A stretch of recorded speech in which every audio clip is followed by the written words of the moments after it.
Welcome to the Windows Computer and Technology channel, and a little trick I want to share because I've noticed that it often works. If you go into Windows updates and you have an update that is stuck, so you have an update that says, for example, I had this problem with the .NET Framework update on this machine. It's there. It says you need to restart to install the update and everything will be all right. You click the restart button, you come back, and you notice that the update is still there, and it still says you got to restart. If you use the troubleshooter, it's going to tell you, oh, you need to restart. And if you restart, well, the update is still there and it's stuck. When that happens, the big problem is that it doesn't check and is unable to check for any other updates when that is the problem.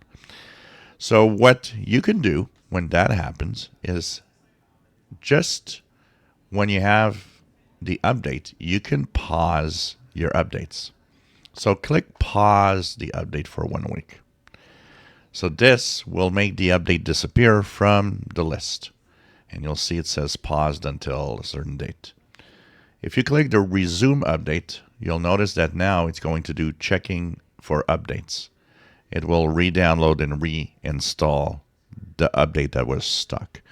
And most of the time when that happens, it's okay after that.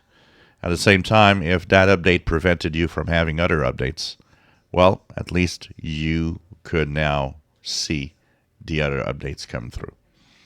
So it's a little tip and trick that I've been using over the years, and I thought that because I had to use it yesterday, that it'd make a good video to help out maybe some of you that have a stuck update in Windows Update. If you enjoy my videos, please subscribe, give us thumbs up. Thank you for watching.